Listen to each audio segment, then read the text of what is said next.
بس تیرے در سا دنیا میں در کہاں۔ اعوذ باللہ من الشیطان اللعین الرجیم، بسم اللہ الرحمن الرحیم، الحمد للہ رب العالمین، والصلاة والسلام علی اشرف الانبیاء والمرسلین، سیدنا و مولانا ابی القاسم محمد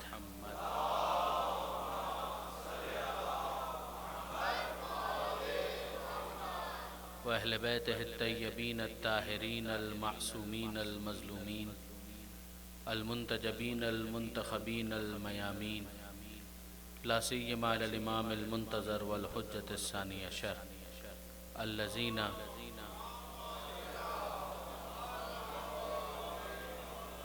الذين أذهب الله عنهم الرجس وطهرهم تطهيرا۔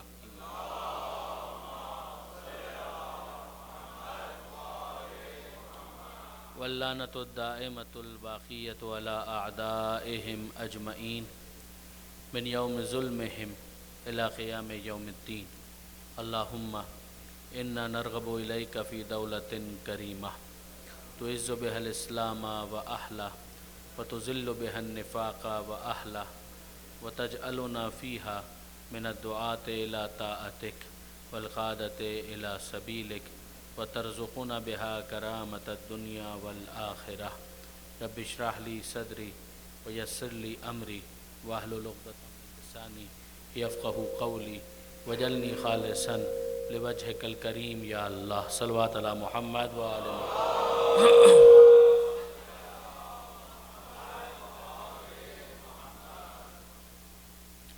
اما بعد فقد قال الله سبحانه وتعالى في القرآن الحكيم، بسم الله الرحمن الرحيم، هو الذي بعث في الأميين رسولا منهم يتلو عليهم آياته ويزكيهم ويعلمهم الكتاب والحكمة وإن كانوا من قبل لفي ضلال مبين۔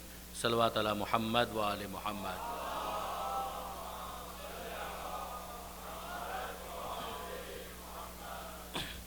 برادران عزیز و خاران محترم، کار رسالت عنوان ہے۔ سورہ جمعہ کی آیت سرنامہ کلام میں مسلسل تلاوت کرنے کا شرف حاصل کیا جا رہا ہے۔ ارشاد پروردگار ہے، هو الذی بعث فی الامیین رسولا منہم، کہ خدا وہ ہے کہ جس نے امیین میں انہی میں سے ایک رسول کو بھیجا، یتلو علیہم آیاتہ، جو ان کے درمیان آیتوں کی تلاوت کرتا ہے، ویزکیہم، ان کے نفسوں کو سدھارتا ہے، انہیں پاک کرتا ہے، ویعلمہم الکتاب والحکمہ، اور انہیں کتاب کی تعلیم دیتا ہے اور انہیں حکمت کی تعلیم دیتا ہے۔ وَإِن كَانُوا مِن قَبْلُ لَفِي ضَلَالٍ مُبِينٍ، اگرچہ اس سے پہلے وہ کھلی ہوئی گمراہی میں مبتلا تھے۔ برادران عزیز، کل میں نے آپ کی خدمت میں آغاز گفتگو میں یہ گزارش کی تھی کہ ضرورت کیا ہے کہ پروردگار آیتوں کو نازل کرے کہ اس کی تلاوت کرنے کی نوبت آئے، اور اسی کے ذیل میں یہ گزارش کی گئی تھی کہ ہم محدودیت کا شکار ہیں۔ پروردگار عالم نے کچھ صلاحیتیں وہ بھی فرق کے ساتھ کچھ افراد کو، تمام افراد کو دی ہیں، اور کچھ ایسی صفتیں ہیں کہ جو پروردگار عالم نے اپنے مخصوص بندوں کے لیے رکھی ہیں، وہی وہ سب پر نازل نہیں کرتا۔ پروردگار عالم نے سینسز ہر نارمل انسان کو عطا کی ہیں۔ خداوند متعال نے انٹلیکٹ یا سوچنے سمجھنے کی صلاحیت یہ عام طور پر جو بھی نارمل انسان ہے اسے عقل دی ہے، پھر اس کی شدت یا انٹینسٹی فرق کر سکتی ہے کہ کوئی بہت زیادہ ذہین ہو اور کوئی کم ذہین ہو، لیکن بہرحال پروردگار عالم نے یہ صفت ایک عام انسان کے اندر رکھی ہے۔ لیکن جو وحی کا معاملہ ہے، پروردگار عالم نے ہر ایک کو وحی کے لیے منتخب نہیں کیا۔ پھر وہ پروردگار عالم کا اعلان ہے کہ ان اللہ اصطفیٰ آدم و نوحً وآل ابراہیم وآل عمران علی العالمین، کہ یقیناً اللہ نے چن لیا آدم کو، نوح کو، آل ابراہیم کو اور آل عمران کو عالمین میں چن لیا۔ تو یہ وہ خوش نصیب ہوتے ہیں کہ جنہیں خدا مصطفیٰ بناتا ہے، مجتبیٰ بناتا ہے، مرتضیٰ بناتا ہے، اور اس کے ذریعے سے اپنے انتخاب کا اعلان کرتا ہے۔ اسی میں اگر آپ دیکھیں کہ پروردگار عالم نے سورہ جمعہ کے اندر ہی آگے یہ بھی ارشاد فرمایا کہ وَآخَرِينَ مِنْهُمْ لَمَّا يَلْحَقُوا بِهِمْ، کہ یہ جو ہم نے کار رسالت بیان کیا ہے تو ایسا نہیں ہے کہ فقط انہی لوگوں تک اس کام کو انجام دینا ہے، بلکہ پیغمبر اکرم کے بعد بھی کہ جو اب تک لوگ ملحق نہیں ہوئے ہیں ان کے لیے بھی ایک انتظام ہے پروردگار کا کہ رسالت ختم بھی ہو جائے تو رسالت کا کوئی آفیشیل اسپوکس پرسن ہوگا کہ جو پروردگار عالم کے اس دین کو انٹرپریٹ کر کر کے بتائے گا کہ منشاء مصطفیٰ کیا تھا۔ پروردگار عالم نے جو دین پیش کیا ہے اس دین کا کوئی آفیشیل اسپوکس پرسن ہمیشہ باقی رہے گا۔ وآخرین منہم لما یلحقوا بہم، بالکل بلا فاصلہ پروردگار عالم نے اس آیت کو بھی رکھ کر یہ ارشاد فرمایا۔ اور پھر آپ دیکھیں گے کہ دیکھیے برادران عزیز، کوئی تو وجہ ہے کہ پروردگار عالم نے اس سورہ جمعہ کو ایک ایسا انتظام کر دیا کہ ہر جمعہ جب بھی آتا ہے تو نماز جمعہ کے اندر تاکید ہے، واجب تو نہیں ہے مگر تاکید ہے، شدید تاکید ہے کہ سورہ جمعہ کی تلاوت کی جائے۔ اس کی ایک وجہ ہے، یہ ذہن میں رکھیے گا کہ پروردگار عالم نے سورہ جمعہ کے اندر یہود کے بہت سے اعتراضات، جیوز کے بہت سے اعتراضات ہیں، ان کا جواب دیا ہے پروردگار عالم نے اس سورہ کے اندر۔ اور پھر اس کے بعد یہ اہتمام کیا کہ جتنے مسلمان ہیں وہ ہر جمعے کو اس سورہ جمعہ کی تلاوت کریں یا سنیں تاکہ وہ اعتراضات بھی ان کے سامنے آتے رہیں اور ان کا جو جواب پروردگار نے دیا ہے وہ بھی ان کے سامنے آتا رہے۔ دیکھیے یہ جو پروردگار نے کہا کہ ذالک فضل اللہ ہے یؤتی ہے من یشاء، کہ یہ اللہ کا فضل ہے، وہ جسے چاہے عطا کرے، یعنی یہ جو رسول بنایا ہے یہ اللہ کا فضل ہے، وہ جس کے لیے چاہے رسالت کا اعلان کرے۔ یہ کیا ہے؟ اس کا پس منظر کیا ہے؟ اس کا بیک گراؤنڈ کیا ہے؟ بیک گراؤنڈ یہ ہے کہ یہود کو رسول کا انتظار تھا، وہ اس عقیدے کے ساتھ تھے، مدینہ منورہ میں انتظار کر رہے تھے کہ آخری زمانے کے اندر وہ آئے گا کہ جس کی بشارت ان کی کتابوں کے اندر موجود ہے، تو اس رسول کے وہ منتظر تھے۔ انہیں رسول کو قبول کرنے میں کیا چیز مانے ہوئی، وہ کیا چیز ہے جو سد راہ ہوئی، وہ آبسٹیکل کیا ہے، وہ بیریئر کیا ہے۔ ان کا کہنا یہ تھا کہ اگر پروردگار کو رسول بھیجنا تھا تو وہ بنی اسرائیل میں بھیجتا، یہ بنی اسماعیل میں کیوں بھیجا؟ آپ نے غور فرمایا؟ یہ آپ دیکھ ڈالیے سورہ بقرہ کے اندر بھی پروردگار عالم نے اس پر بہت سی باتیں کی ہیں۔ لما جاءہم ما عرفوا کفروا بہ، کہ جب ان کے پاس وہ آ گیا رسول کہ جس کو یہ لوگ جانتے ہیں تو جاننے کے بعد انہوں نے انکار کر دیا۔ وہ تقریر آپ کے ذہن میں ہوگی کہ جاننا اور ہے، ماننا اور ہے۔ پروردگار کہہ رہا ہے لما جاءہم ما عرفوا، جب ان کے پاس وہ رسول آ گیا کہ جس کو یہ پہچانتے ہیں، عرفو جانتے ہیں کہ یہ رسول تو وہی ہے، کفروا بہ، تو پھر انہوں نے انکار کر دیا۔ پروردگار عالم کے سامنے وہ کیا چیز پیش کر رہے ہیں؟ وہ کہہ رہے ہیں کہ اگر خدا کو رسول بھیجنا تھا وہ بنی اسرائیل میں بھیجتا، اگر بنی اسرائیل میں رسول آتا تو ہم اس آخری رسول کو قبول کر لیتے، مگر یہ کیا غضب کہ پروردگار نے بنی اسرائیل کی جگہ بنی اسماعیل کے اندر یہ رسول بھیج دیا۔ اس کا جواب دیا ہے پروردگار نے کہ ذالک فضل اللہ ہے یؤتی ہے من یشاء، یہ اللہ کا فضل ہے، اللہ جس کو چاہے عطا کرے، یہ تمہارا کوئی ٹھیکہ نہیں ہے کہ تم سے مشورہ پہلے کیا جائے اور اس کے بعد کسی کو رسول بنایا جائے۔ دوسرے مقام پر پروردگار عالم نے کہا کہ اللہ اعلم حیث یجعل رسالتہ، اللہ خوب جانتا ہے کہ اپنا عہدہ رسالت کس کے حوالے کرنا ہے۔ اب برادران عزیز یہ معاملہ اسی طرح سے حل ہو گیا کہ جب رسالت کی منزل پر پروردگار نے سمجھا دیا کہ میں کسی سے مشورہ کر کے کسی کو رسول نہیں بناؤں گا، تو امامت کا مسئلہ تو حل ہو گیا کہ جس طرح سے رسالت میں کسی سے مشورہ نہیں کیا جائے گا اسی طرح امامت میں بھی کسی سے مشورہ نہیں کیا جائے گا۔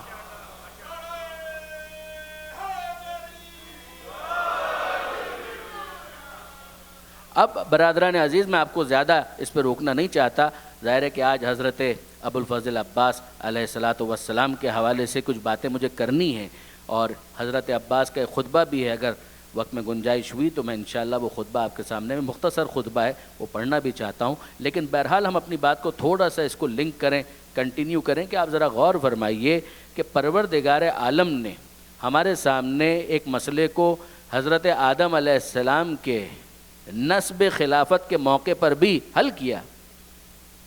یعنی انسان کی کیا حیثیت ہے؟ انسان تو خطا بھی کرتا ہے، گناہ بھی کرتا ہے، وہ مشورہ دے گا پروردگار کو کہ کس کو بنانا ہے اور کس کو نہیں بنانا ہے. یہ خاطی انسانوں کا اجماع اگر ہو بھی جائے تو اس کی حیثیت کیا ہے؟ اول تو اجماع ثابت نہیں ہے، لیکن اگر یہ خاطی انسان اگر ان کا اجماع ثابت بھی ہو جائے تو اس کی حیثیت کیا ہے؟ میں زیادہ تفصیل میں نہیں جاؤں گا، مگر آپ ذرا قرآن اٹھا کر دیکھیے، ایک سے زائد مقام پر پروردگار نے یہ ارشاد فرمایا کہ انی جاعل فی الارض خلیفہ وَإِذْ قَالَ رَبُّكَ لِلْمَلَائِكَةِ. وہ وقت یاد کرو کہ جب تمہارے رب نے ملائکہ سے یہ کہا انی جاعل فی الارض خلیفہ، میں زمین میں خلیفہ بنانے والا ہوں. فرشتوں نے سمجھنے کے لیے ایک سوال کیا، اَتَجْعَلُ فِيهَا مَن يُفْسِدُ فِيهَا وَيَسْفِكُ الدِّمَاءَ، کہ اے پروردگار تو ایسے کو بنائے گا کہ جو زمین کے اندر خون ریزی کرے گا، جو زمین کے اندر فساد کرے گا. نسل آدم ہی کے اندر ایسے افراد آنے والے ہیں کہ جو زمین میں خون ریزی کرنے والے ہیں. پروردگار عالم نے ایک جواب دیا، انی اعلم ما لا تعلمون، میں وہ جانتا ہوں کہ جو تم نہیں جانتے. یعنی ایک جواب تو یہیں پر دے دیا کہ یہ میرے خلیفہ کا معاملہ ہے، جس کو میں بنانا چاہوں بناؤں گا، تم سے مشورہ نہیں کروں گا.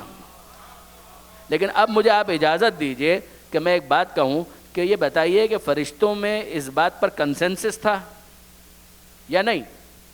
فرشتوں میں اس بات پر کنسنسس تھا، وہ سب کے سب اس بات پر متفق تھے. یعنی کسی کا اختلافی نوٹ وہاں پر ہمیں نظر نہیں آتا کہ 100 فرشتے تھے، 80 نے یہ کہا اور 20 نے ایک اختلافی نوٹ وہاں پر درج کیا کہ سوری وی ڈونٹ ایگری، یہ جو باقی کہہ رہے ہیں ان کی رائے کچھ اور ہے، ہماری رائے کچھ اور ہے.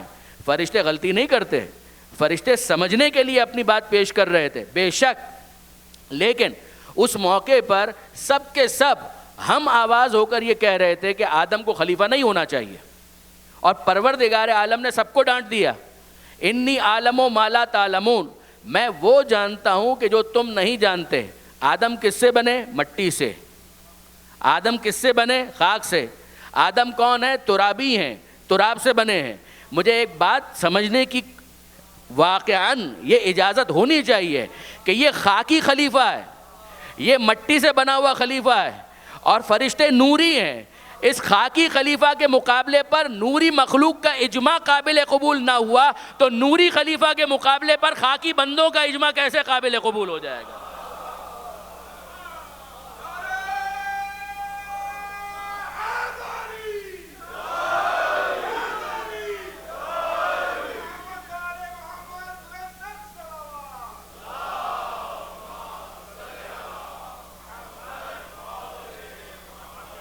دیکھیے برادران عزیز، واقعاً امیر المومنین کے جو فضائل پیغمبر اکرم نے بیان کیے ہیں یہ بھی کار رسالت ہے، یہ بھی کار رسالت.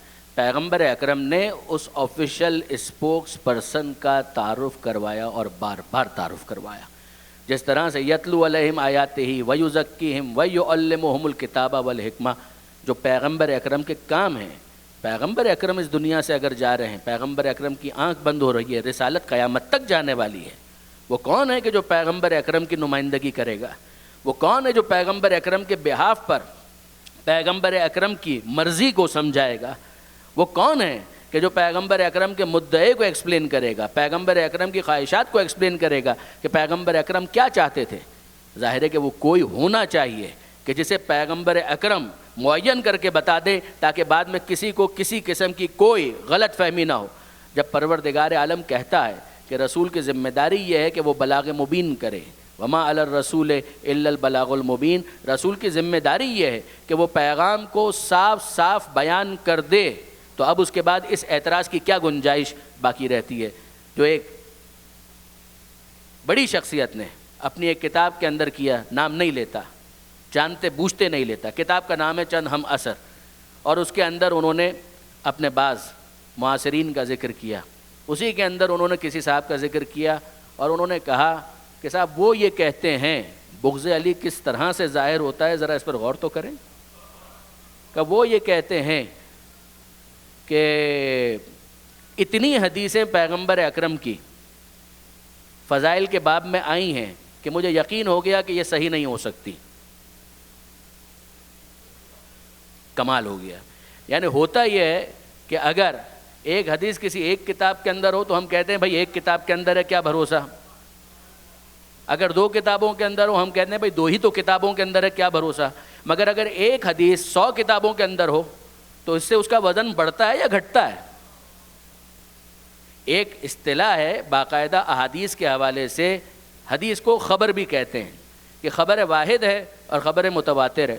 خبر واحد جو یقین کی حد تک نہ ہو، خبر متواتر جو یقین کی حد تک ہو. یعنی ہر طبقہ روات میں جو نیریٹرز ہیں، ان کی جو چین ہے، ہر طبقے کے اندر اتنے افراد اس کو رپورٹ کر رہے ہوں کہ ان کا جھوٹ پر جمع ہونا محال ہو جائے. اس کو کہتے ہیں خبر متواتر. یہ اصطلاح ہے، فن حدیث ہے.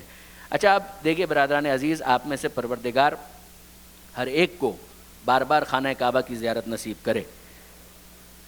ہوں گے ایسے افراد کہ جنہوں نے خانہ کعبہ آنکھوں سے نہیں دیکھا ہوگا، ٹی وی پہ دیکھا ہوگا. کہ جس زمانے میں ٹی وی نہیں تھا تو افراد آ کے بتاتے تھے کہ بھئی ہم گئے وہاں پر، ہم نے یہ دیکھا یہ دیکھا یہ دیکھا. تو اگرچہ ان افراد نے اپنی آنکھوں سے نہیں دیکھا، مگر یہ جو بتانے والے ہیں جب ان کی کثرت ہو جاتی ہے تو یقین ہو جاتا ہے کہ وہاں پر وہ مکان ہے کہ جس کو خانہ کعبہ کہا جاتا ہے. ایسا ہے یا نہیں؟ 1 یا 2 افراد کہیں تو آدمی ڈاؤٹ میں رہتا ہے. اچھا ایک ایکسیڈنٹ ہو گیا، کوئی انسیڈنٹ ہو گیا، کوئی واقعہ ہوا، ایک اخبار نے رپورٹ کیا، باقی اخبار خاموش ہیں، تو ہو سکتا ہے کہ آپ کو شک ہو کہ بھائی اگر یہ واقعہ ہوا تھا تو باقی اخبار کیوں رپورٹ نہیں کر رہے. 10 اخباروں نے رپورٹ کیا، 100 اخباروں نے رپورٹ کیا. جتنے نیوز پیپرز، جتنے نیوز چینلز رپورٹنگ کے اندر بڑھتے جائیں گے اتنا ہی زیادہ ایک انسان کو اطمینان ہوتا جائے گا، یا پھر وہ تلاش کرے گا کہ وجہ کیا ہے کہ یہ رپورٹ نہیں کر رہے. 2 میں سے کوئی ایک بات ہوگی نا. اب یہ عجیب افراد ہیں کہ وہ کہتے ہیں کہ فضائل کی روایات، احادیث اتنی زیادہ ہیں کہ مجھے اطمینان ہو گیا کہ یہ صحیح نہیں ہو سکتی. اور پھر اس کے بعد اگلا جملہ کیا ہے؟ اگلا جملہ یہ ہے کہ اس سے تو ایسا لگتا ہے کہ پیغمبر کو کوئی کام ہی نہیں تھا. پیغمبر اکرم دا ہولی پروفٹ، بزی پرسنالٹی، ایک مصروف آدمی، یہ تو لگتا ہے کہ ان کو کوئی کام ہی نہیں تھا. جب دیکھو کبھی اپنے بھائی کے فضائل بیان کر رہے ہیں، کبھی اپنی بیٹی کے فضائل بیان کر رہے ہیں، کبھی اپنے نواسوں کے فضائل بیان کر رہے ہیں، حسن یہ، حسین وہ، علی یہ، زہرا وہ. یہ تو ایسا لگتا ہے کہ پیغمبر اکرم کو یہ جملے ہیں کہ کوئی کام ہی نہیں تھا، جبکہ پیغمبر اکرم انتہائی مصروف شخصیت ہیں، ان کو اتنے کام کرنے ہیں اور وہ بس فضائل ہی بیان کر رہے ہیں. علامہ سید علی نقی صاحب نے اس کے اوپر ایک تبصرہ کیا. وہ فرماتے ہیں کہ مجھے اس کے اوپر زیادہ دقت کرنے کی ضرورت نہیں ہے. یہ تو بالکل ایسا ہی اعتراض ہے کہ کوئی کہے کہ جب میں پیغمبر اکرم کے پاس گیا کبھی میں نے سورہ فاتحہ پڑھتے ہوئے دیکھا، کبھی سورہ بقرہ پڑھتے ہوئے دیکھا، کبھی سورہ آل عمران پڑھتے ہوئے دیکھا. ارے پیغمبر آئے کس لیے ہیں؟ یا کتاب دینے کے لیے یا اہل بیت کو تعارف کروانے کے لیے. تو جو چیز چھوڑ کر جا رہے ہیں اسی کا تعارف کروائیں گے. کبھی قرآن پڑھتے ہوئے نظر آئیں گے، کبھی آل محمد کے فضائل بیان کرتے ہوئے نظر آئیں گے.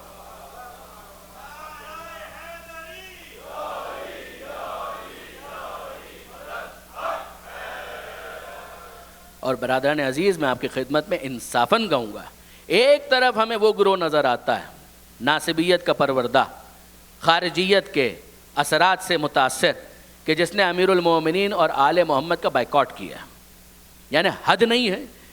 سالوں گزر گئے، دہائیاں گزر گئیں، صدیاں گزر گئیں کہ ممبر سے علی کے خلاف پروپیگنڈا کیا جاتا تھا، گالیاں دی جاتی تھیں. اور پھر اس کے بعد ہوا کیا؟ کیا صرف آل محمد کے ماننے والے اور چاہنے والے، جن کو ہم اصطلاحاً شیعہ کہتے ہیں، صرف انہوں نے فضائل اہل بیت پر کتاب لکھی؟ نہیں. اس ظلم کو بہت سے منصف مزاج عام مسلمان بھی برداشت نہ کر پائے.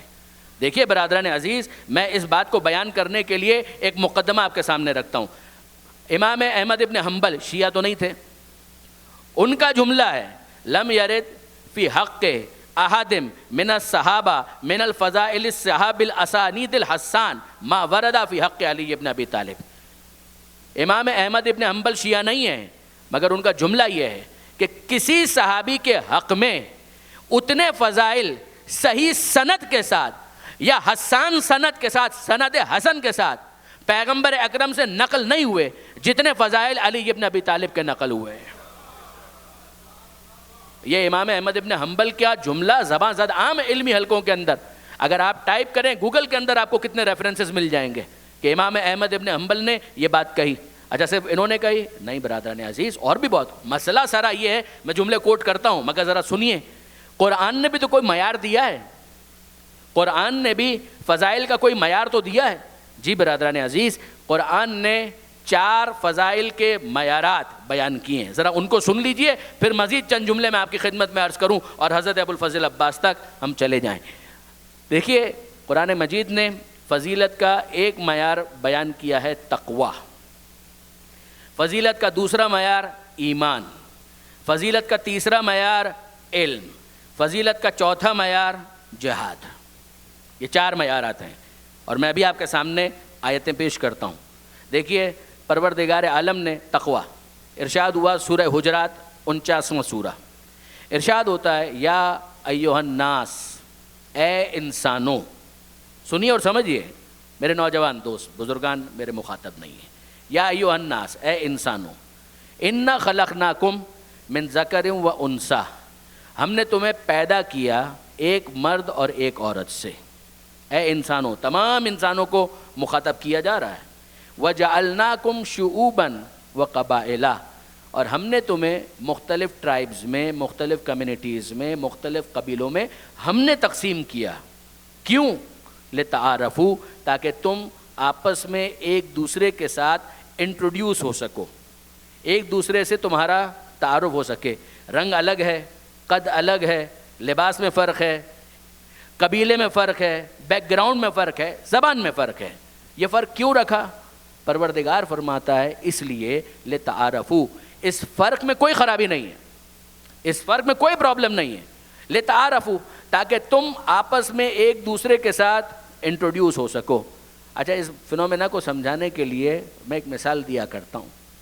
حج کے موقع پر 15 لاکھ 20 لاکھ 25 لاکھ افراد ہوتے ہیں مور اور لیس. کربلا میں 80 لاکھ 1 کروڑ 2 کروڑ جتنے بھی افراد ہو، اتنے بڑے بڑے اجتماعات. اب اگر کسی کو غلط فہمی ہو جائے کہ اسلام ان چیزوں کا مخالف ہے، اسلام نہ قبیلے کی بات کرتا ہے، نہ اسلام یہ کہتا ہے کہ تمہارا کوئی تعارف ہونا چاہیے، نہ اسلام یہ کہتا ہے کہ رنگ نسل ان چیزوں کو کبھی ریفرنس کے طور پر پیش کرو، یہ سب غلط ہے.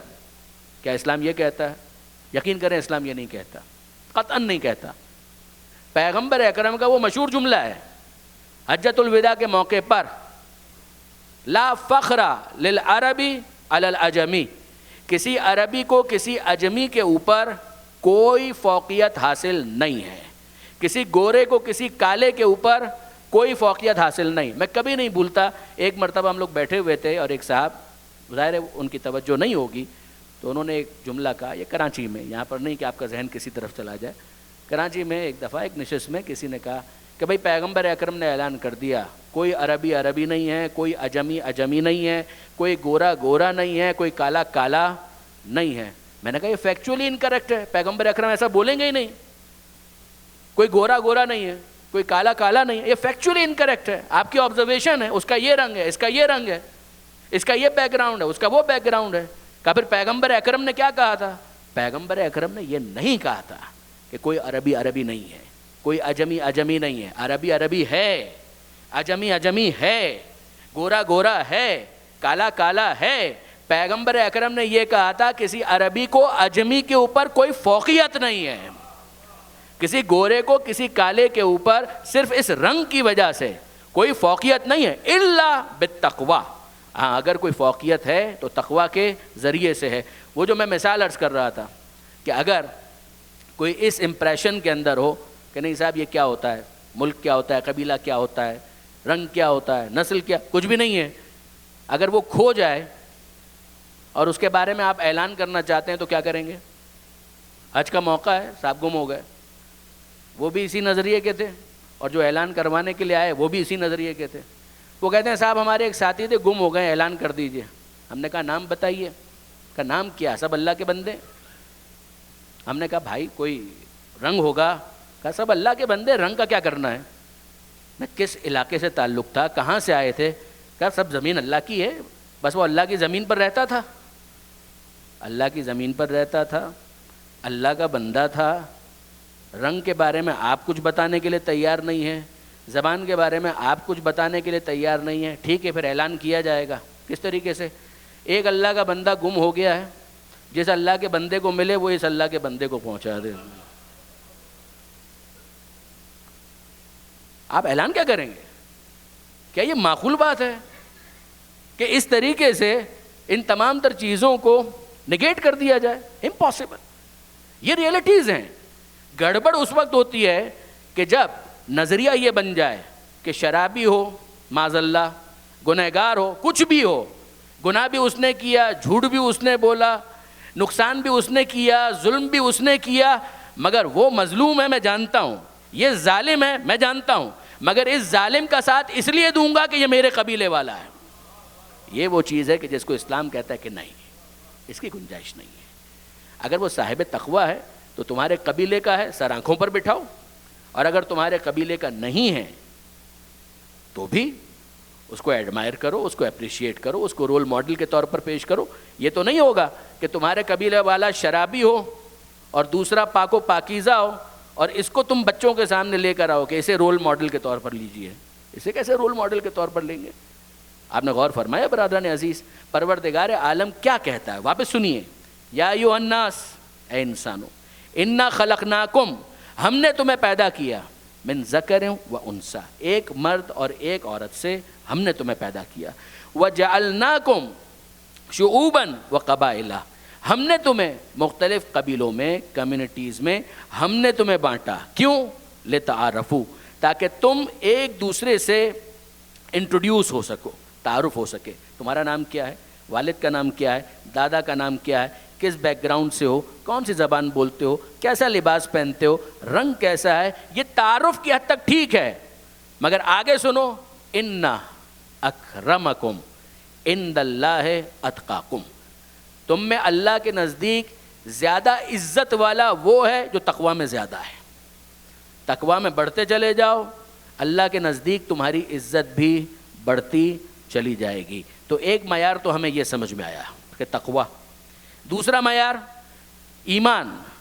پروردگار فرماتا ہے افمن کان مؤمنا کمن کان فاسقا لا یستوون, کہ وہ جو مومن ہے اور وہ جو فاسق ہے کیا یہ دونوں برابر ہو سکتے ہیں؟ یعنی انسان کے کامن سینس کو اپیل کیا ہے پروردگار نے, انٹروگیٹو انداز, استفہام, کہ تم خود سوچو. افمن کان مؤمنا, وہ جو دل سے مائل ہو چکا ہے, ایمان پر ہماری بحث ہو چکی کہ صرف جاننے کا نام ایمان نہیں ہے. افمن کان مؤمنا, وہ کہ جو مومن ہے, کمن کان فاسقا, کیا وہ اس کے جیسا ہو سکتا ہے کہ جو فاسق ہے؟ پھر خدا خود کہتا ہے لا یستوون, دے کانٹ بی ایکول, ان کو ایکویٹ کرنا غلط ہے. تو ہمیں سمجھ میں آیا کہ اگر ایمان ہے تو یہ فضیلت کا ایک اور معیار ہے. تقویٰ ایک معیار, ایمان دوسرا معیار. تیسرا معیار پروردگار عالم فرماتا ہے هل یستوی الذین یعلمون والذین لا یعلمون, وہ جن کے پاس علم ہے اور جن کے پاس علم نہیں ہے, کیا یہ دونوں برابر ہو سکتے ہیں؟ غور کرتے جائیے, آپ اندازہ کر سکتے ہیں we are heading towards which point, کہ وہ جو علم رکھتے ہیں اور جو علم نہیں رکھتے, کیا یہ دونوں برابر ہو سکتے ہیں؟ بات کتنی معقول ہے. قرآن مجید انسانی عقل, ہیومن انٹلیکٹ کو اپیل کرتا ہے. سوچو, تم خود سوچو, کیا یہ دونوں برابر ہو سکتے ہیں؟ تیسرا معیار علم.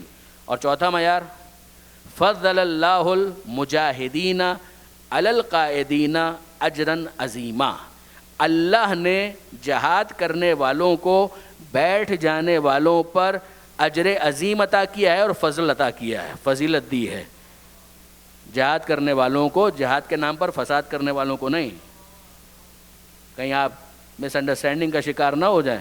میں اکثر کہتا ہوں کہ ان کا کوئی تعلق نہیں ہے داعش, الطالبان, القاعدہ اور بے قاعدہ, ان کا کوئی تعلق اس جہاد کے ساتھ نہیں ہے, یہ فسادی ہیں. فضل اللہ المجاہدین علی القائدین, جب جہاد کا موقع آ جائے تو اللہ نے بیٹھ جانے والوں پر, جہاد کرنے والوں کو فضیلت دی ہے اور اجر عظیم عطا کیا ہے. ایک جملہ تو مجھے ابھی کہنے دیجئے کہ جب بیٹھ جانے والے جہاد کرنے والوں کے برابر نہیں ہو سکتے تو بھاگ جانے والے کیسے برابر ہوں گے؟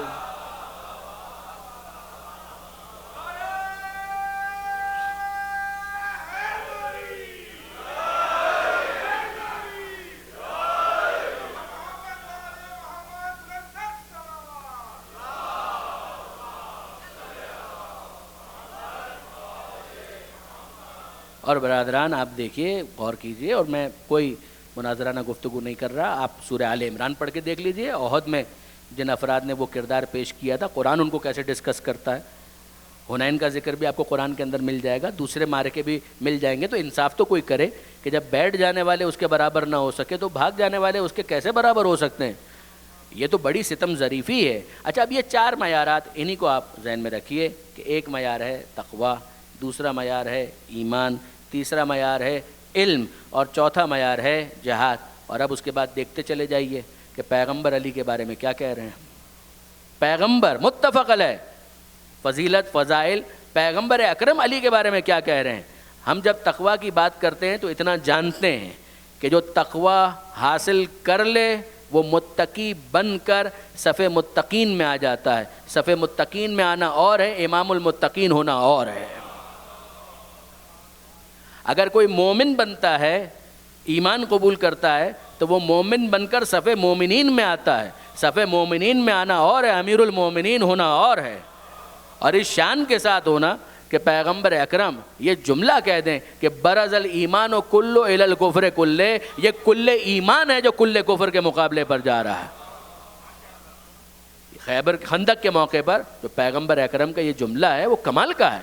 اور پھر اس کے بعد ضربت کے لیے یہ کہہ دینا کہ ضربت علی یوم الخندق افضل من عبادت الثقلین، کہ یہ علی کی ایک ضربت فقط ایک ضربت نہیں ہے، اس کا وزن اتنا زیادہ ہے کہ ثقلین کی عبادتیں مل کر اس کا مقابلہ نہیں کر سکتی۔ تو اب آپ دیکھ لیجئے، آپ کے سامنے تقویٰ اس معیار پر بھی ہمیں سمجھ میں آ گیا، ایمان اس معیار پر بھی ہمیں سمجھ میں آ گیا، اور اگر علم کی آپ بات کریں تو یہ جملہ تو بچے کو یاد ہے کہ انا مدینۃ العلم وعلی بابوہا، میں علم کا شہر ہوں اور علی اس کا دروازہ ہے۔ جو شہر میں داخل ہونا چاہے وہ دروازے سے آئے، جو دروازے کو چھوڑ دے وہ چور ہو سکتا ہے، طالب علم نہیں ہو سکتا۔ فلیات من بابہا، دعائے ندبہ کے اندر بھی اس بات کو یاد دلایا گیا کہ جو چاہتا ہے وہ دروازے سے آئے، تب اس کو طالب علم مانا جائے گا۔ اور پھر امیر المومنین کا یہ جملہ، اس کو آپ کیا کہیں گے؟ یعنی وہ مشہور جملہ تو ہے ہی کہ سلونی قبل ان تفقدونی، مجھ سے پوچھو اس سے پہلے کہ مجھے اپنے درمیان نہ پاؤ۔ مگر یہ جملہ کس قیامت کا جملہ ہے؟ مولا فرماتے ہیں لو سنیت لی وسادہ فجلست علیہا، اگر میرے لیے اطمینان کی مسند بچھا دی جائے، فجلست علیہا، اور میں اس پر بیٹھوں، لافتیت اہل التورات بتوراتہم، یہودیوں کو لاؤ توریت سے فتویٰ دوں گا۔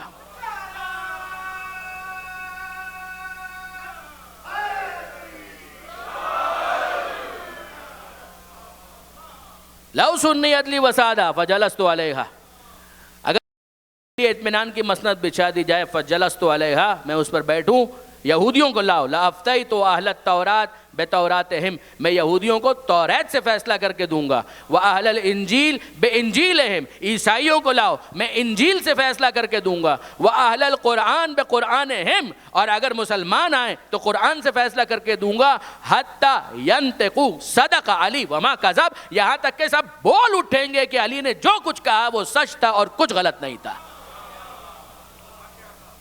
وہ تقویٰ کا معیار، وہ ایمان کا معیار، یہ علم کا معیار، اور اب آخری معیار جہاد کا ہے۔ مجھے کیا کہنے کی ضرورت ہے؟ بدر کے میدان میں دیکھو کون لڑتا ہوا نظر آ رہا ہے، احد کے میدان میں دیکھو رسول سے کون دفاع کرتا ہوا نظر آ رہا ہے۔ ہر میدان کے اندر جو دفاع کرنے والا ہے، اگر اس کے جہاد میں شبہ ہو جائے تو انسان کو اپنے وجود کے بارے میں شبہ کرنا چاہیے۔ اور اگر انسانوں کی گواہی قابل قبول محسوس نہیں ہوتی تو آئے میدان احد میں دیکھیں کہ انسانوں سے ہٹ کر ملک نیچے نازل ہوتے ہوئے کس کی شجاعت کا کلمہ پڑھ رہا ہے۔ اگر جبریل سے پوچھا جائے ایک ہی جملہ اس کی زبان پر ہے، لا فتح الا علی لا سیف الا ذوالفقار، اگر کوئی جوان ہے تو علی اور اگر کوئی تلوار ہے تو ذوالفقار۔ درود بھیجئے محمد و آل محمد پر۔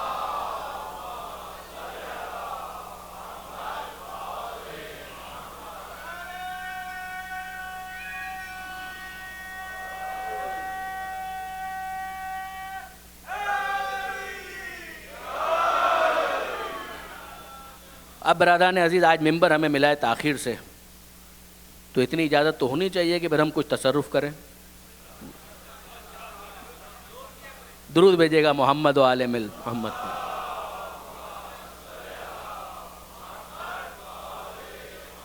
دیکھیے برادران عزیز، یہ وہ باتیں ہیں کہ جس کی وجہ سے اب جبریل کی زبان سے فتح کی لفظ امام شافعی سنیں گے تو رسپونڈ تو کریں گے۔ امام شافعی نے اپنے ایک شعر کے اندر، ایک ربائی، اس کے اندر یہ لفظ استعمال کیا امیر المومنین کے لیے، جو جبریل نے استعمال کیا، لا فتح الا علی لا سیف الا ذوالفقار۔ فتح، فتح کہتے ہیں جوان۔ اب ایک مصرع بھی تھا، اب وہ مصرع تو میں پورا بھولتا ہوں، لیکن یہ کہ اس کا مطلب یہ تھا، جو فرار کرنے والے ہیں ان کے اوپر طنز تھا کہ جو لا فتح ہو، یعنی جس کے پاس لا فتح کی سند ہو، جو لا فتح ہوتا ہے وہ لا پتہ نہیں ہوتا۔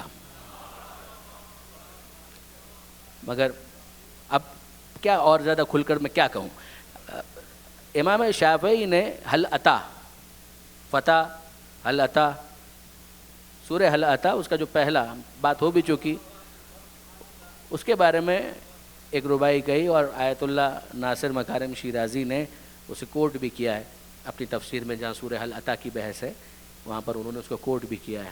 واقعی اگر عربی سے شغف ہو تو اس کو انسان بہت انجوائے کر سکتا ہے۔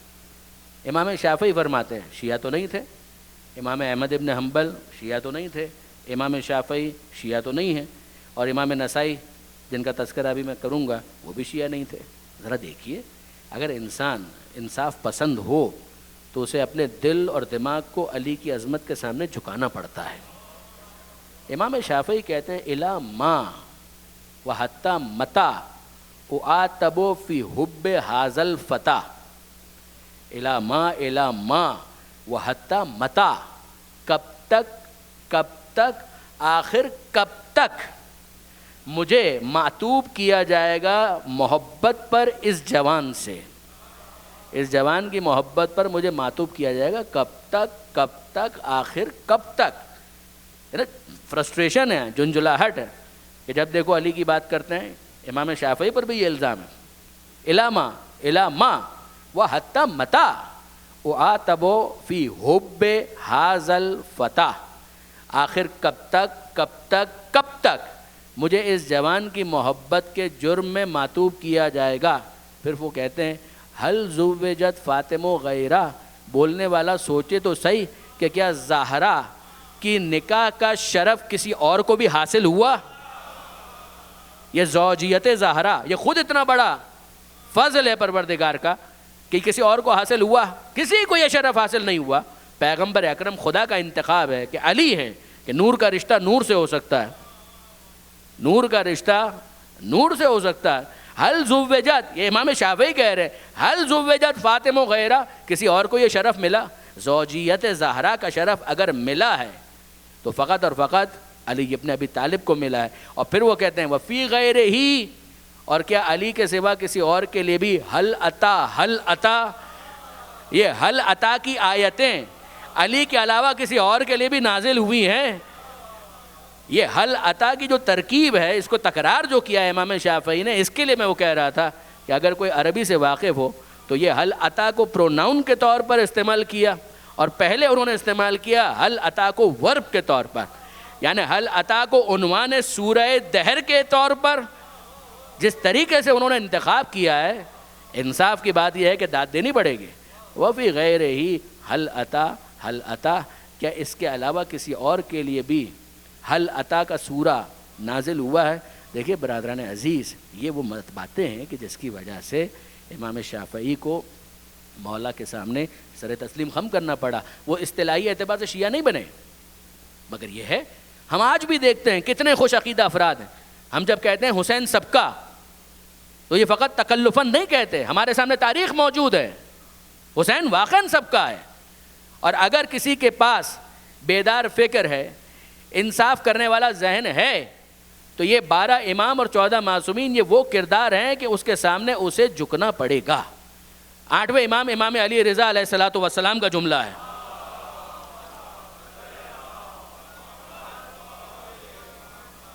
یہ جملہ سنیے اور میں امام نسائی کا ذکر کروں اور اس کے بعد ہم تیزی کے ساتھ آگے بڑھیں۔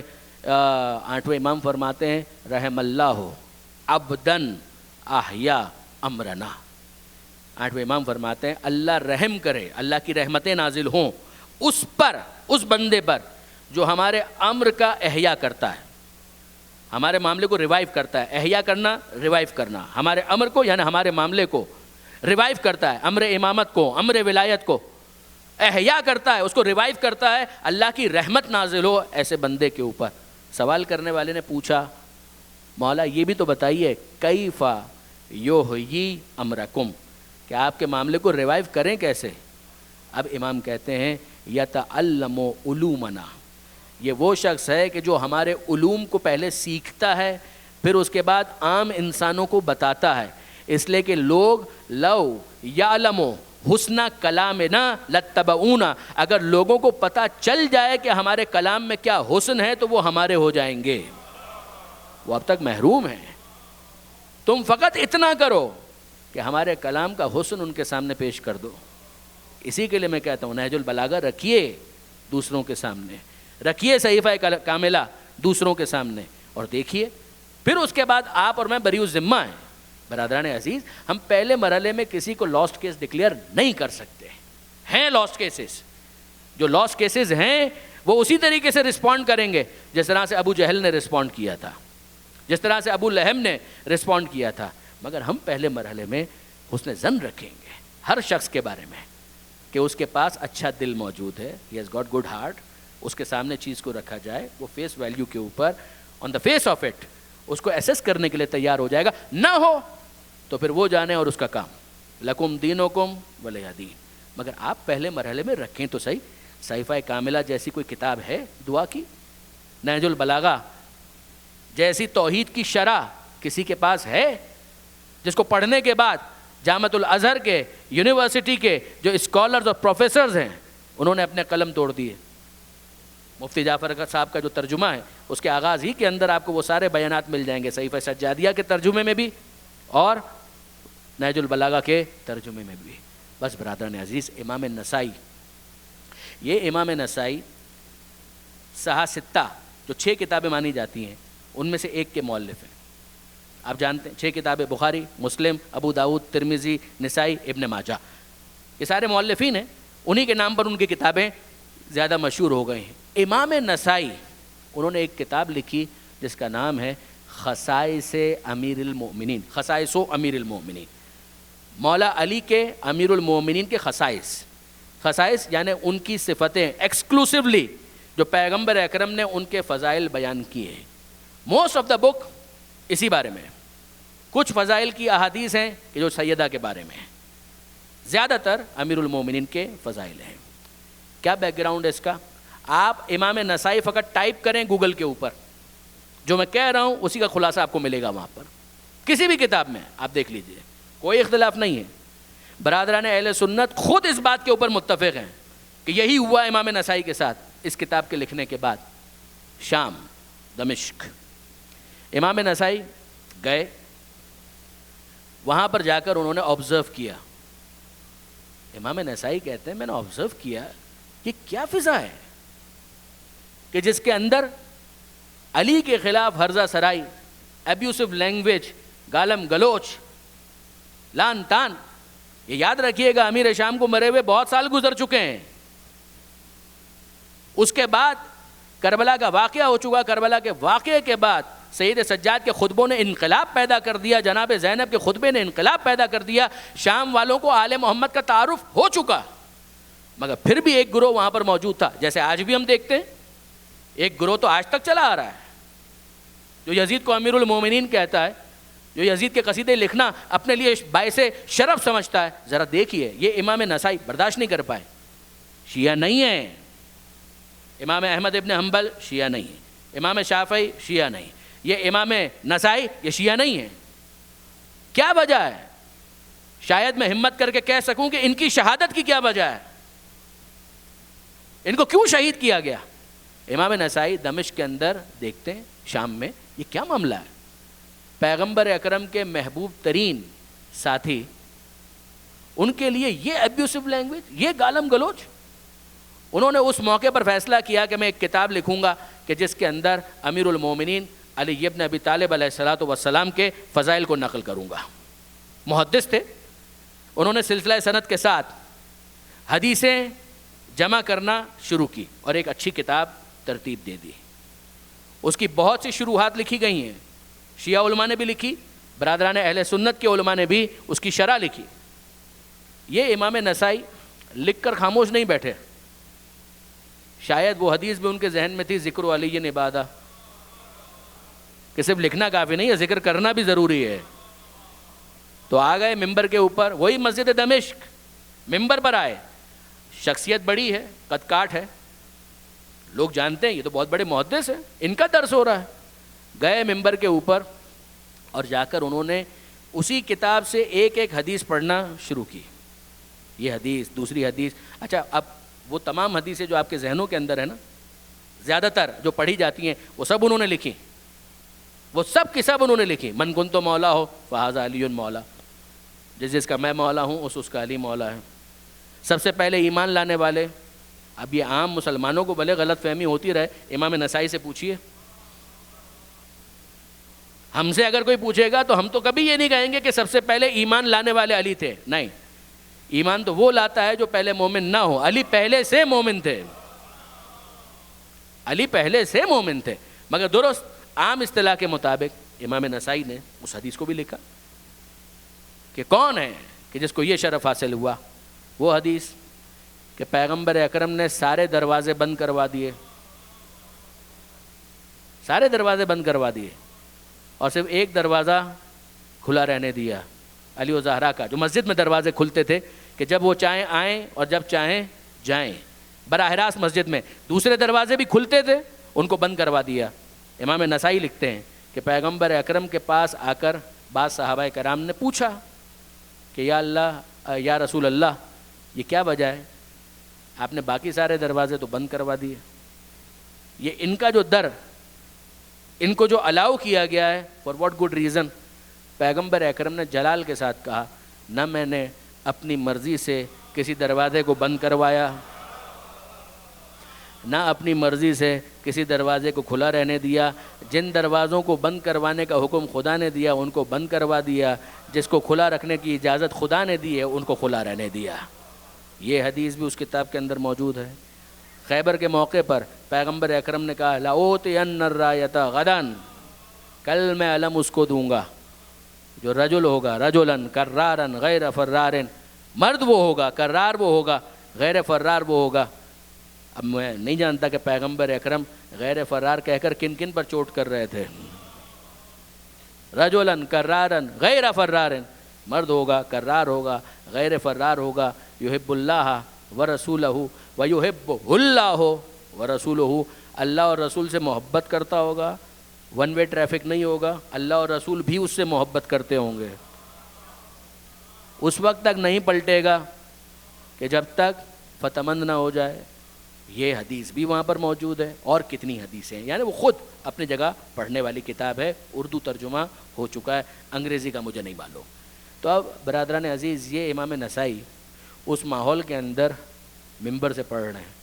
اپنوں میں پڑھنا اور ہوتا ہے, جو علی کا ذکر سن کر جھومنے والے ہوں ان کے درمیان پڑھنا اور ہوتا ہے, اور جو علی کا نام سن کر ناراض ہو جاتے ہوں ان کے درمیان پڑھنا اور ہوتا ہے. اچھا, یہ خود نہ اس کو کوئی طنز سمجھے, کچھ بھی نہیں, یقین جانیے یہ پیغمبر اکرم کی متفق علیہ حدیث ہے کہ مومن کی علامت یہ ہے کہ اگر ذکر علی آئے تو اس کا چہرہ حشاش بشاش ہو جائے, اس کے چہرے پر مسکراہٹ آ جائے. اگر وہ مومن نہیں ہے تو اس کے چہرے پر مسکراہٹ نہیں آئے گی, وہ حشاش بشاش نہیں ہوگا. یہ ایمان کی علامت خود پیغمبر بیان کر رہے ہیں, صحابہ کرام نے اس کو کوٹ کیا, متفق علیہ حدیث ہے. امام نسائی دمشق کا وہ ماحول, اور اس میں ہمت کر کے یہ بندہ خدا حدیثیں پڑھ رہا ہے. کون سی؟ خصائص امیر المومنین کی. ہوا کیا؟ ہوا یہ کہ جو مجمع تھا ان میں وہ لوگ بیٹھے ہوئے تھے جو نام علی سے بدکتے تھے, ناراحت ہو جاتے تھے. انہوں نے اس وقت امام نسائی کا کچھ لحاظ کیا, 2 دن 3 دن, اور پھر اس کے بعد کہا کہ امام نسائی آپ ایک کام کریں, ٹھیک ہے یہ کتاب آپ نے لکھ لی, ایک کتاب ایسی ہی امیر شام کے بارے میں بھی لکھیں. مطالبہ تو آپ سنیے. ایک کتاب ایسی ہی یزید کے ابا کے بارے میں بھی, اچھا یہ بھی مولانا اسحاق اہل حدیث مکتب کے بہت مشہور عالم جن کے کلپس وغیرہ بہت اچھے ہیں، تو انہوں نے ایک دفعہ کوٹ کیا تھا، میں ان کو اس لیے کوٹ کر رہا ہوں کہ وہ یوٹیوب پر آن ریکارڈ موجود ہے، کہ انہوں نے کہا کہ کسی نے مولانا مودودی سے کہا کہ آپ معاویہ کے بارے میں کیا کہتے ہیں، تو مولانا مودودی نے کہا کہ بھائی میں ان کے بارے میں کیا کہہ سکتا ہوں، صرف اتنا سن لیجئے وہ تو یزید کے بھی باپ تھے۔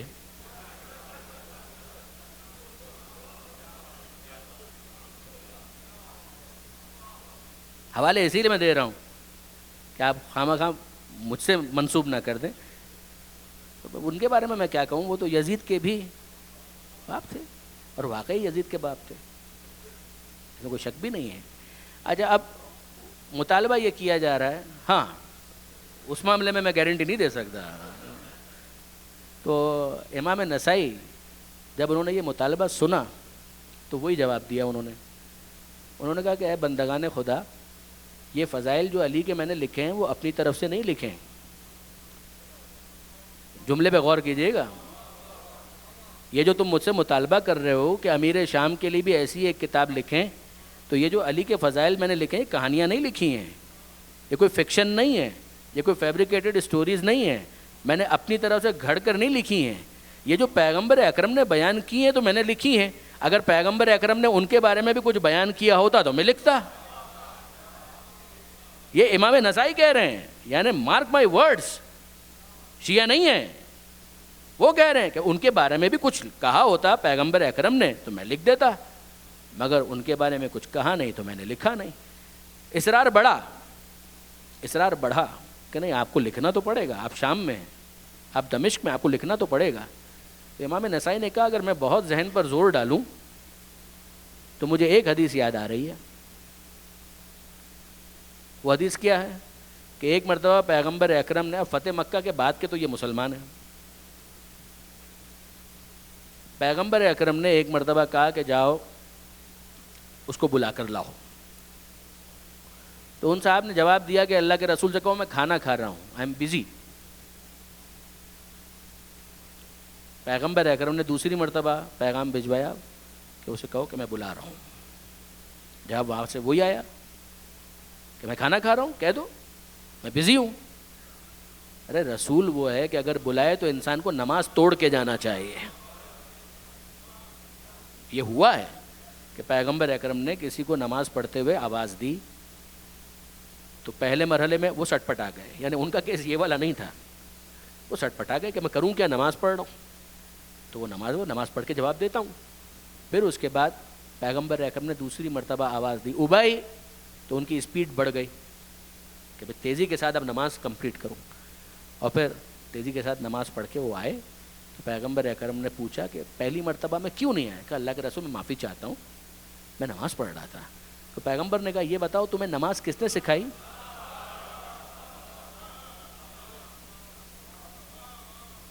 کوئی انسان حفظ مراتب تو کرے، تو اب وہ تو نماز کا معاملہ تھا، یہاں پر تو کھانا کھا رہے تھے صاحب، بھوک لگی ہوئی تھی۔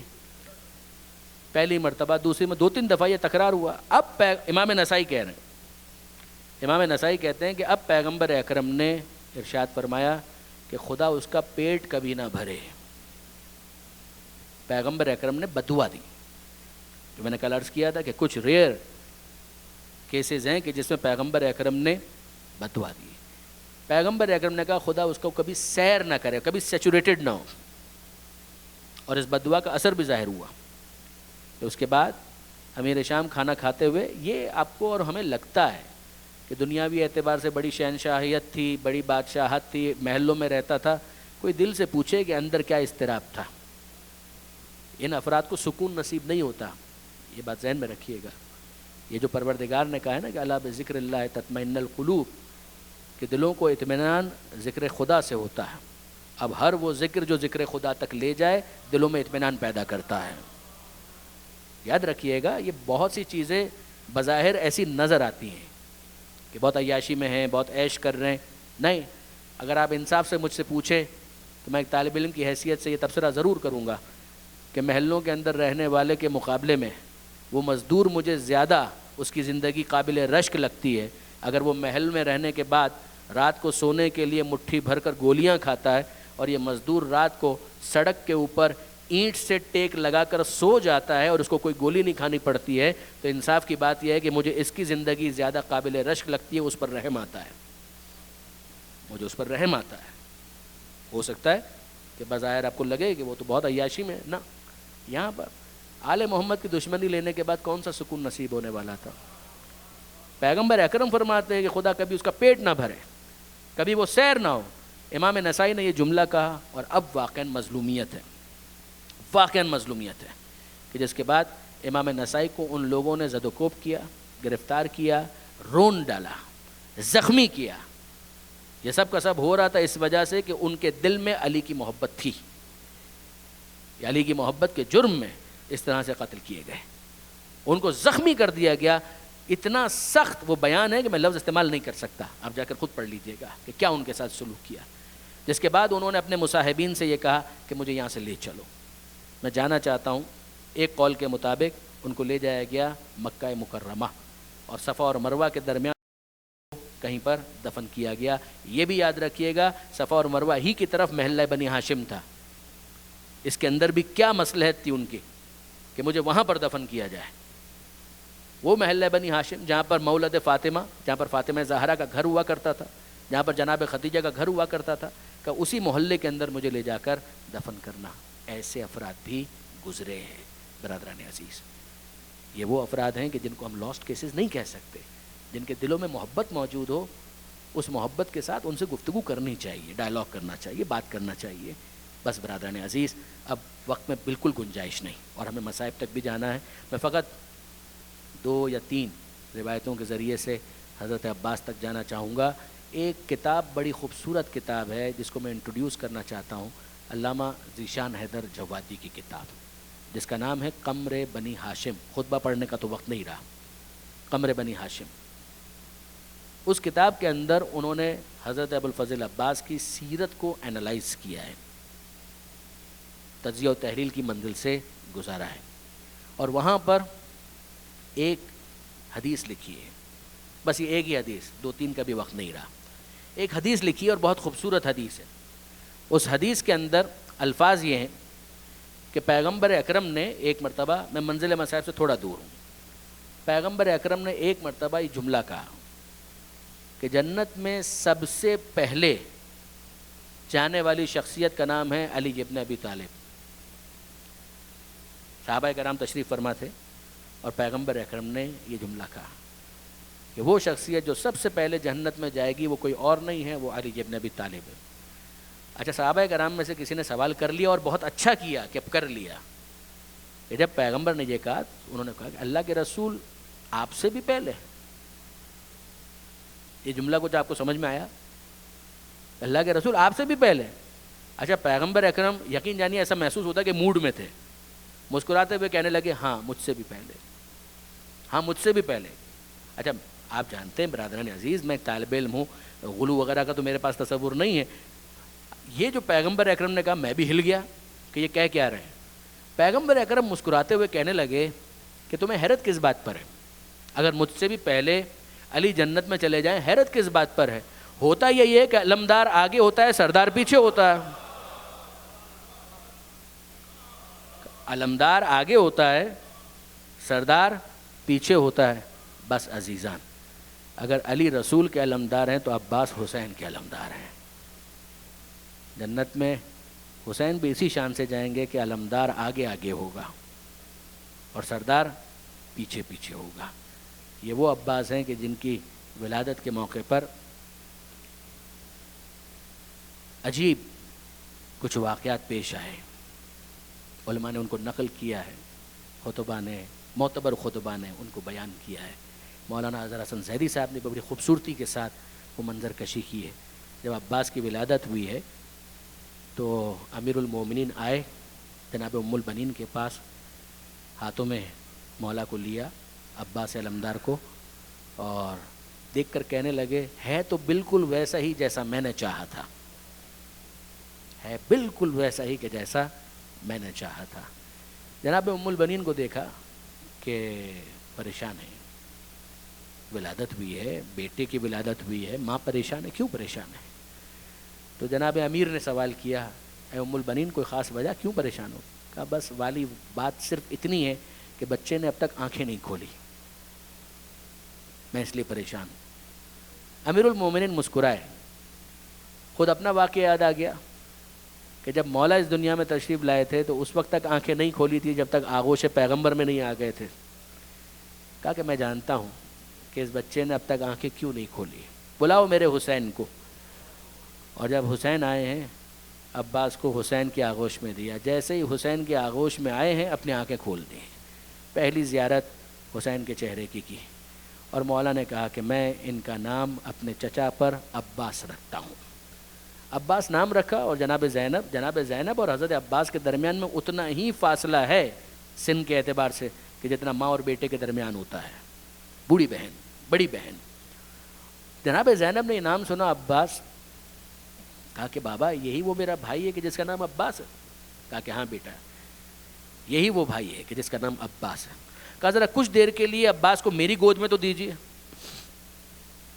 عباس زینب کے آغوش میں آئے، جناب زینب نے عباس کے کانوں پر لب رکھے اور کچھ کہنا شروع کیا آہستہ آواز میں۔ مولا جناب زینب کو دیکھتے ہیں اور کہتے ہیں بیٹی چھوٹے بھائی سے ابھی سے باتیں بھی شروع کر دی؟ کہا کہ نہیں بابا باتیں تو ہوں گی بعد میں اور بہت ہوں گی، ابھی تو ایک امانت تھی میں نے اس امانت کو پہنچایا ہے۔ کہا بیٹی کون سی امانت؟ کہا بابا ماں فاطمہ زہرا نے وقت وصال مجھ سے کہا تھا کہ بیٹی زینب تیرے بہت سے بھائی اس دنیا میں آئیں گے، ایک کا نام عباس ہوگا، جب وہ اس دنیا میں آئے تو اسے میرا سلام کہنا۔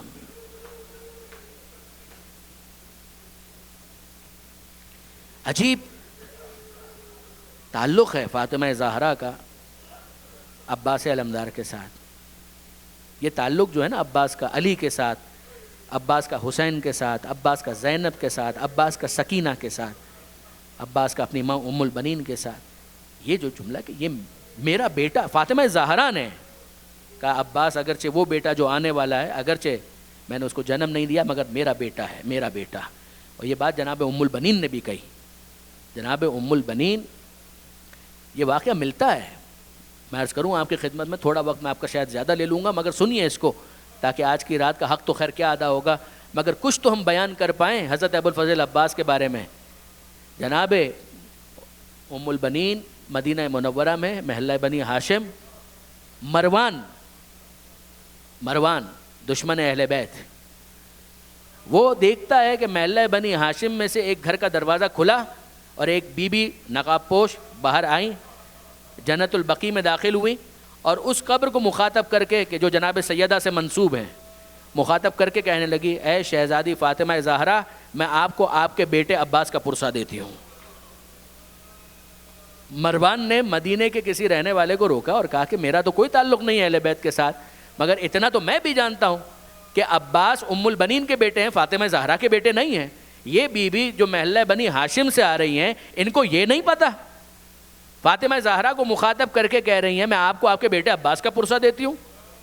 وہ شہر مدینہ کا رہنے والا، اس کی آنکھوں میں آنسو آ گئے۔ مروان تجھے نہیں معلوم یہ بی بی جو یہ بات کہہ رہی ہے نا، یہ خود ام البنین ہے، یہ کوئی اور نہیں ہے، یہ خود ام البنین ہے، اور یہ کہہ رہی ہیں کہ اے شہزادی فاطمہ زہرا، میں آپ کو آپ کے بیٹے عباس کا پرسہ دیتی ہوں۔ کہ فاطمہ زہرا نے بہت پہلے عباس کو اپنا بیٹا کہا ہے، ام البنین بھی اس بات کو جانتی ہیں۔ بس برادران عزیز، میدان کربلا کے اندر یہ تسلیم و رضا کا پیکر عباس جو مرضی حسین کا مظہر بن گیا، کس طرح سے تسلیم و رضا کا مظاہرہ کیا، جو حضرت ابوالفضل عباس کی زیارت کے اندر بھی ملتا ہے۔ اشہد لک بالتسلیم والتصدیق، میں گواہی دیتا ہوں کہ آپ منزل تسلیم پر فائز تھے، آپ منزل تسلیم پر فائز تھے، منزل تصدیق پر فائز تھے، منزل رضا پر فائز تھے۔ ذرا کوئی پوچھے تو صحیح عباس علمدار سے۔ مولا نے کہہ دیا اے عباس کوئی بات نہیں، خیمے نہر کے کنارے سے ہٹا دو، میں نہیں چاہتا کہ بعد میں کوئی یہ کہے کہ صرف اس وجہ سے جھگڑا ہو گیا اور لڑائی ہو گئی، ورنہ عباس علمدار تلوار کھینچ کر کھڑے ہیں۔ مولا نے کہہ دیا بات ختم، اگر میرے مولا کا یہ حکم ہے، یہ میرے مولا کا فرمان، بات ختم۔ وفاداری ہے عباس علمدار کی ضرب المثل۔ اور پھر اس کے بعد ہمیں نظر آتا ہے برادران عزیز، شمر توڑنے کے لیے شب عاشور امان نامہ لے کر آیا، عباس سے کہتا ہے کہ عباس تمہیں یہاں پر رہنے کی ضرورت نہیں ہے، تم آ جاؤ، تمہارے لیے امان ہے۔ حضرت عباس کا جملہ ہے، اے شمر میرے لیے امان ہے اور فرزند زہرا کے لیے امان نہیں ہے، میں تجھ پر بھی لعنت بھیجتا ہوں، تیری امان پر بھی لعنت بھیجتا ہوں۔ یہ عباس علمدار کی وفا ہے۔